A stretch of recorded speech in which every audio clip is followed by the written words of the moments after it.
Bismillahirrahmanirrahim. Assalamualaikum warahmatullahi wabarakatuh. Salam sejahtera untuk kita semuanya.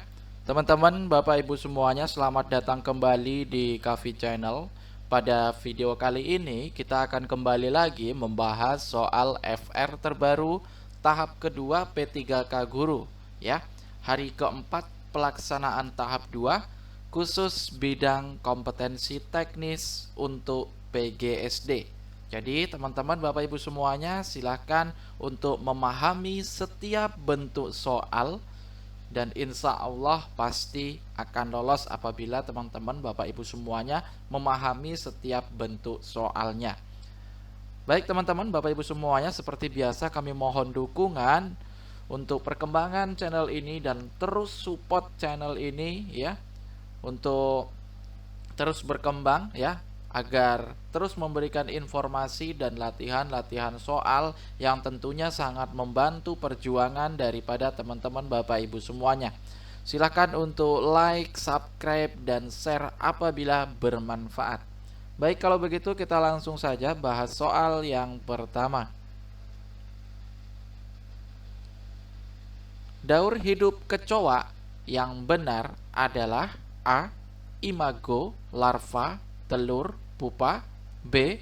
Telur, kecoa, kecoa muda, imago. C. Telur, larva, pupa, kecoa dewasa. D. Telur, larva, kecoa muda, kecoa dewasa. E. Telur, larva, kecoa muda, kecoa dewasa. Mari kita lihat. Jawaban yang tepat adalah yang B ya teman-teman Bapak Ibu semuanya, yaitu telur kecoa muda imago. Oke, ini daur hidupnya yang ada di gambar ya. Kita mulai dari telur terlebih dahulu ya, kemudian dia akan membentuk kecoa muda atau nimfa namanya ya. Kemudian setelah itu dia akan membentuk kecoa dewasa ya. Oke, kita lanjut soal berikutnya.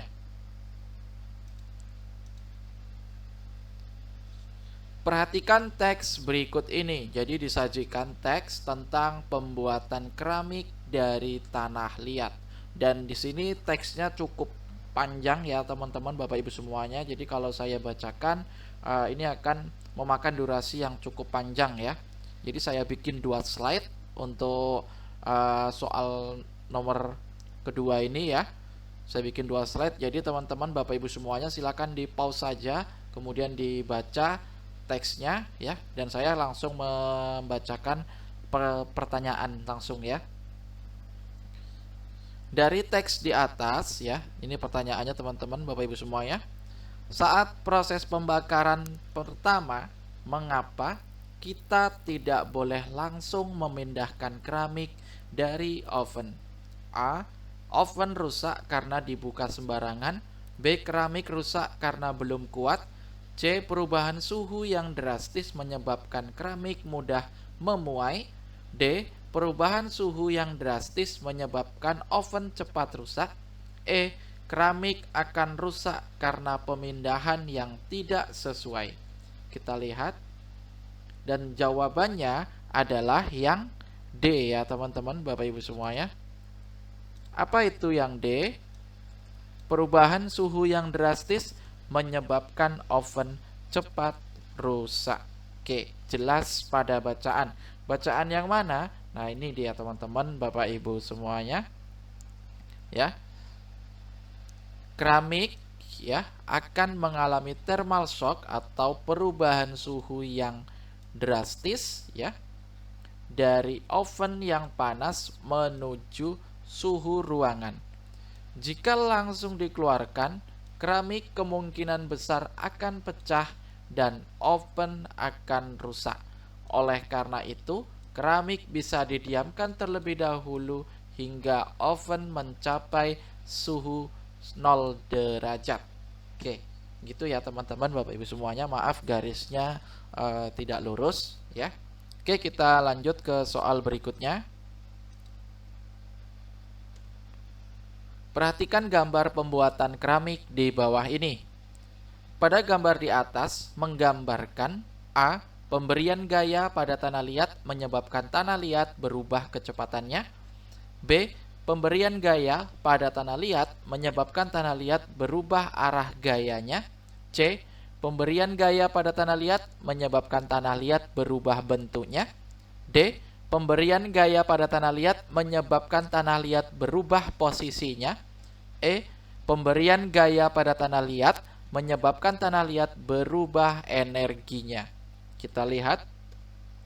Dan jawaban yang tepat itu adalah yang C, yaitu pemberian gaya pada tanah liat menyebabkan tanah liat berubah bentuknya, ya teman-teman, Bapak Ibu semuanya. Pada gambar jelas pemberian gaya menyebabkan bentuk tanah liat yang semua tak berbentuk menjadi bentuk yang teratur, yang lebih teratur, itu ya teman-teman, Bapak Ibu semuanya. Oke, kita lanjut soal berikutnya.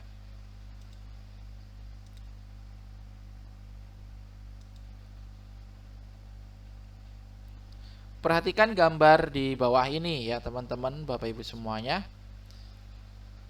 Pengaruh gaya pada meja sebagaimana gambar di atas adalah A. Berubah posisi benda. B. Berubah arah gayanya. C. Berubah energinya. D. Berubah bentuknya. E. Tidak terjadi perubahan gaya. Kita lihat. Jawaban yang tepat itu adalah yang A ya teman-teman, Bapak Ibu semuanya. Berubah posisi benda. Pemberian gaya pada gambar menyebabkan meja berubah posisi. Jadi di sini adanya dorongan ya terhadap meja yang dilakukan oleh peserta didik ini ya teman-teman, Bapak Ibu semuanya. Oke, kita lanjut soal berikutnya.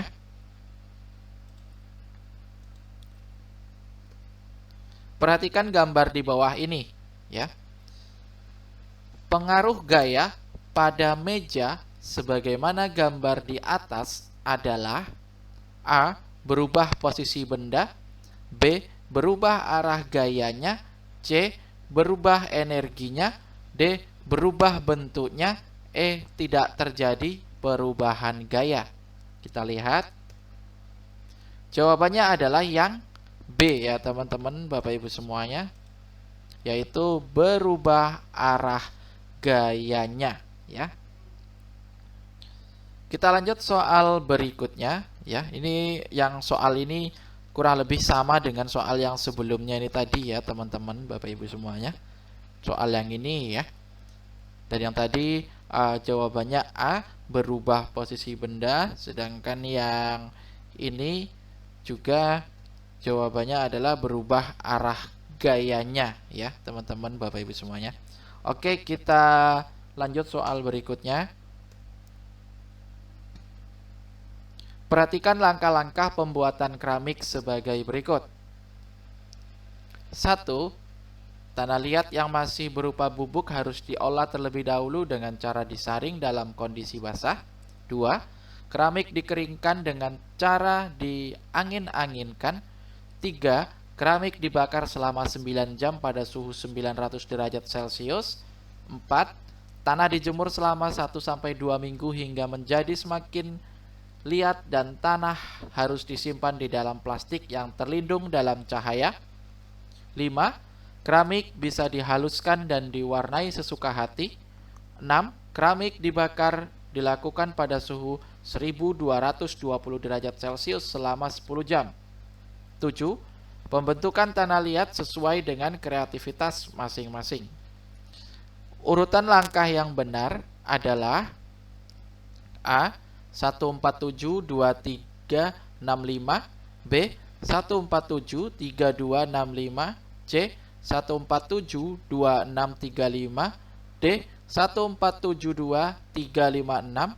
E. 1473625. Kita lihat. Jawaban yang tepat itu adalah yang D ya teman-teman, Bapak Ibu semuanya. Kita checklist dulu.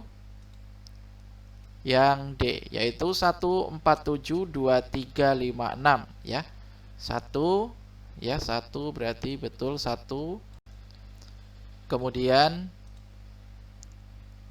ini 2-nya ya, 2, kemudian 7 nomor 3, kemudian 2 nomor 4 ya, kemudian 3 nomor 5, oke, kemudian 5 nomor 6, dan yang keenam adalah 7. Oke ya, maaf kurang bagus ya teman-teman Bapak Ibu semuanya.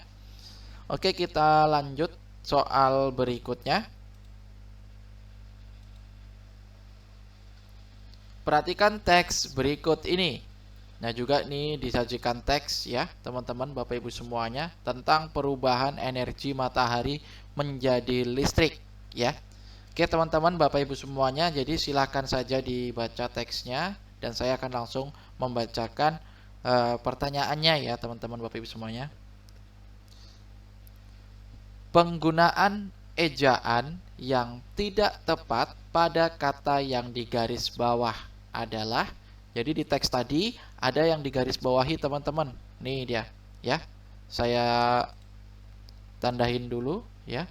Ini yang digaris bawahi, diubah, kemudian dinamakan, kemudian disebut, kemudian digunakan di daerah-daerah. Nah, jadi penggunaan kata yang digaris bawah ini mana yang tidak tepat, begitu ya teman-teman Bapak Ibu semuanya. Penggunaan ejaan yang tidak tepat pada kata yang digaris bawah adalah A. Diubah, B. Dinamakan, C. Disebut, D. Digunakan, E. Di daerah-daerah. Kita lihat jawaban yang tepat itu adalah yang E ya teman-teman Bapak Ibu semuanya, di daerah-daerah. Mengapa? Kata di ya, kata di sebagai imbuhan digunakan dalam kalimat pasif. Misalnya pada kata dimakan, dilakukan, dimasak, ditulis, dan sebagainya. Penulisan harus disambung. Sebagai kata depan, kata di menunjukkan arah, tempat, dan waktu.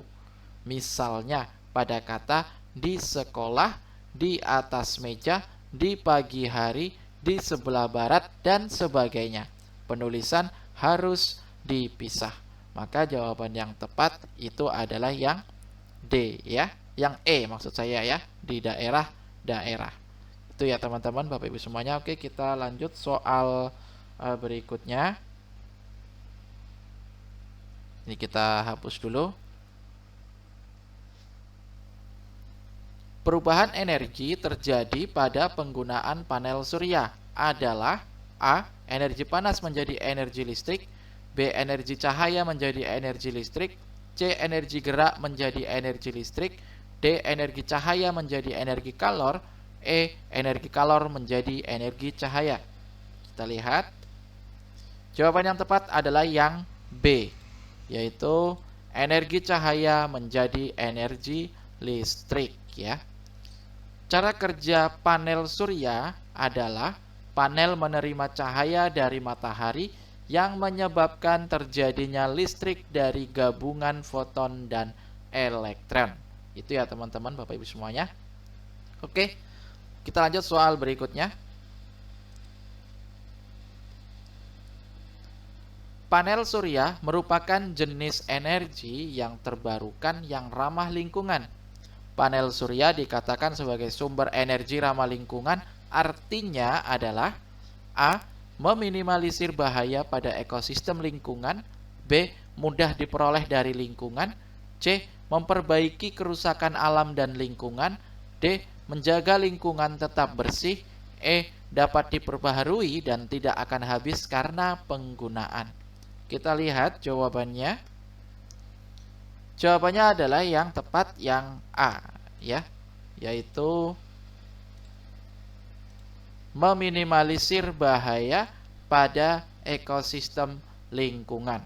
Menurut KBBI, ramah lingkungan artinya meminimalisir atau meniadakan bahaya pada ekosistem lingkungan. Oke, jelas ya teman-teman Bapak Ibu semuanya. Oke, kita lanjut soal berikutnya. Sebagai upaya mencari energi alternatif untuk membangkitkan listrik, energi matahari sudah mulai digunakan. Alternatif pada kalimat ini memiliki arti A. Penambah, B. Lain, C. Pemelihara, D. Pengganti, E. Sumber. Nah, ini pertanyaan ini saya rasa teman-teman Bapak Ibu semuanya juga sudah pasti paham nih ya, arti kata atau persamaan dari kata alternatif.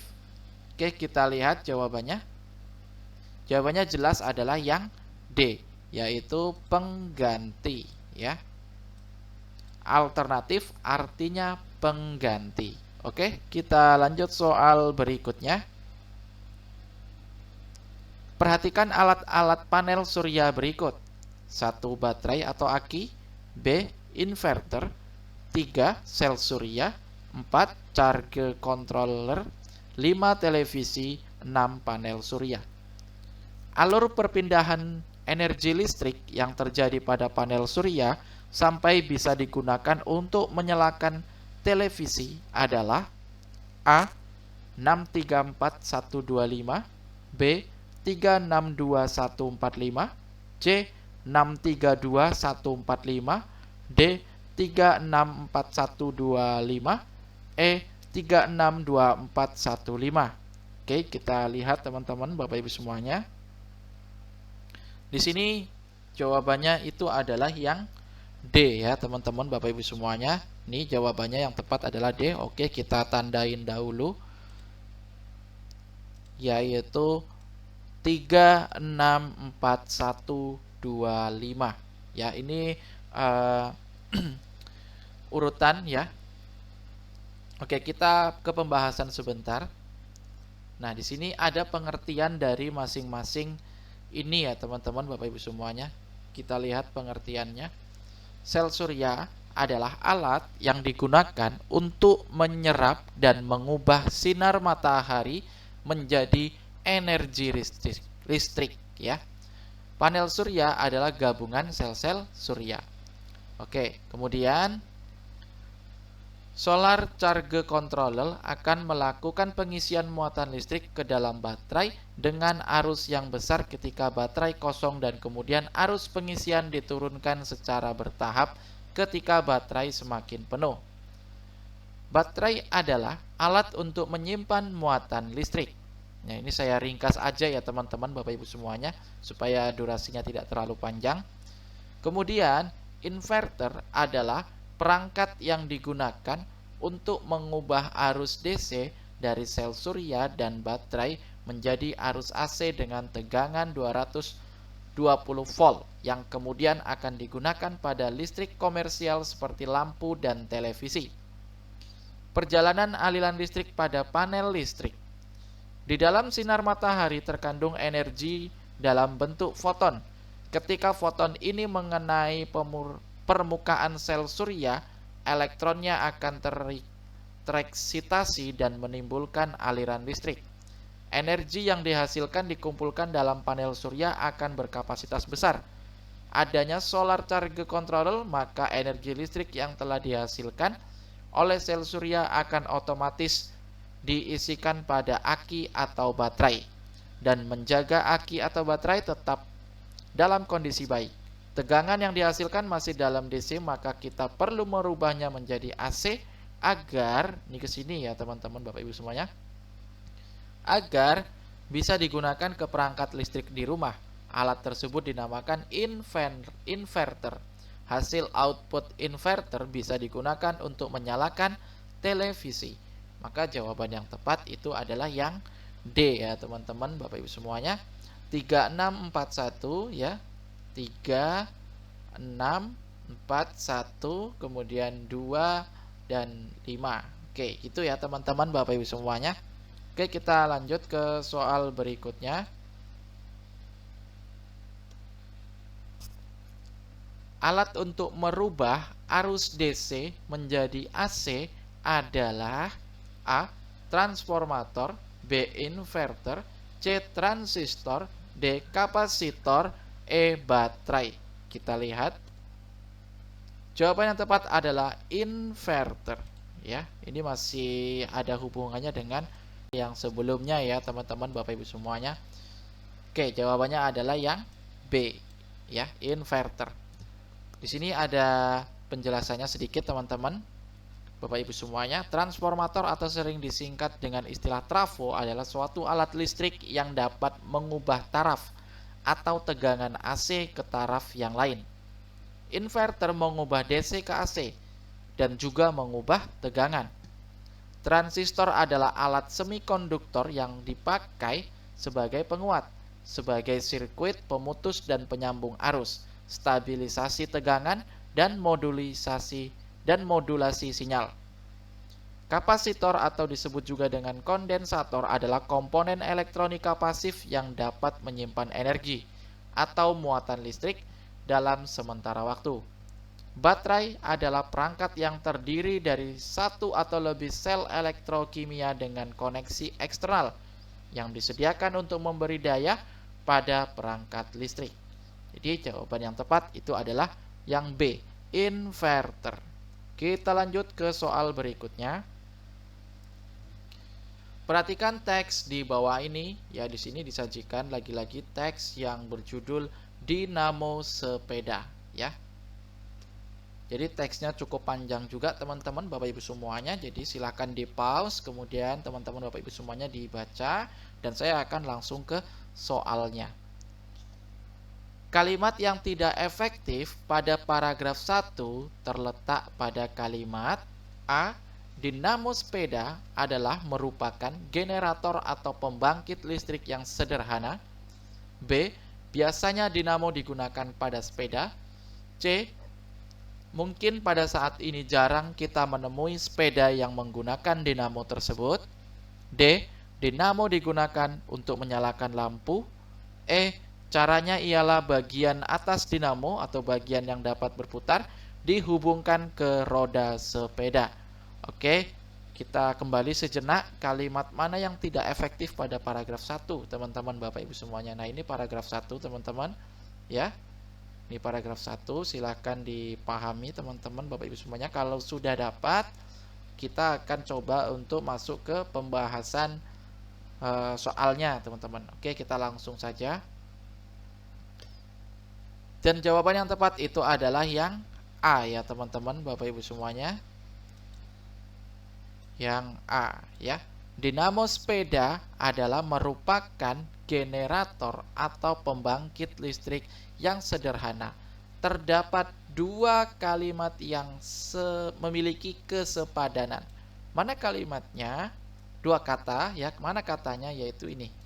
Adalah dan merupakan. Jadi kalau sudah adalah tidak perlu pakai merupakan. Begitu juga sebaliknya, ya teman-teman Bapak Ibu semuanya. Ya, kita lihat paragrafnya. Oke, di sini ada nih. Ya, dinamo sepeda adalah merupakan. Nah, jadi cukup satu saja yang dipakai, ya teman-teman Bapak Ibu semuanya. Oke. Jawabannya adalah yang A. Kita lanjut soal berikutnya. Perbedaan dinamo listrik dan motor listrik, ya, dengan motor listrik adalah A. Dinamo listrik menghasilkan arus AC sedangkan motor listrik menghasilkan arus DC. Kemudian B. Dinamo listrik mengubah energi kinetik menjadi energi listrik sedangkan motor listrik mengubah energi listrik menjadi energi kinetik. C. Dinamo listrik mengubah energi listrik menjadi energi kinetik sedangkan motor listrik mengubah energi kinetik menjadi energi listrik. D. Dinamo listrik menghasilkan arus DC sedangkan motor listrik menghasilkan arus AC. E. Dinamo listrik menghasilkan arus yang besar dan motor menghasilkan arus yang lebih kecil. Kita lihat. Jawabannya adalah yang B, ya teman-teman Bapak Ibu semuanya. Kita checklist dulu. Dinamo listrik mengubah energi kinetik menjadi energi listrik. Motor listrik mengubah energi listrik menjadi energi kinetik, ya. Ini jawabannya adalah yang B, ya. Dinamo listrik mengubah energi kinetik menjadi energi listrik, sedangkan motor listrik mengubah energi listrik menjadi energi kinetik. Kita lanjut soal berikutnya. Alat yang memiliki kesamaan dengan prinsip kerja dinamo obel atau dinamo sepeda adalah A. Panel surya, B. Pembangkit listrik tenaga air, C. Pembangkit listrik tenaga surya, D. Motor listrik, E. Kipas angin. Kita lihat. Jawaban yang tepat adalah yang B ya, yaitu pembangkit listrik tenaga air. Dinamo listrik adalah alat generator sederhana yang merubah energi gerak atau kinetik menjadi energi listrik. Panel surya adalah alat pembangkit listrik tenaga surya yang merubah energi cahaya matahari menjadi energi listrik. Sementara motor listrik dan kipas angin adalah alat yang merubah energi listrik menjadi energi gerak. Maka jawaban yang tepat adalah yang B, pembangkit listrik tenaga air. Oke teman-teman, Bapak Ibu semuanya ya. Soalnya cukup sampai di sini ya. Kurang lebih tadi ada 15 soal yang sudah kita bahas ya. Dan sampai video ini dan juga video sebelum-sebelumnya ya teman-teman, Bapak Ibu semuanya. Oke, kalau begitu terima kasih sudah menonton video ini dan sudah berkunjung ke channel ini ya. Saya ucapkan terima kasih juga kepada yang sudah subscribe dan like dan membagikan video ini ya. Mudah-mudahan menjadi ladang pahala buat kita semuanya dan berkah ya teman-teman, Bapak Ibu semuanya. Baik teman-teman, Bapak Ibu semuanya ya, sekali lagi seperti biasa untuk selalu support channel ini, sama-sama kita kembangkan channel ini ya, supaya channel ini terus memberikan informasi dan latihan-latihan soal tentunya yang sangat-sangat bermanfaat bagi teman-teman Bapak Ibu semuanya. Oke, kalau begitu ya, jangan lupa untuk like, subscribe, dan share apabila bermanfaat. Baiklah teman-teman, Bapak Ibu semuanya, sampai bertemu kembali di video selanjutnya. Assalamualaikum warahmatullahi wabarakatuh.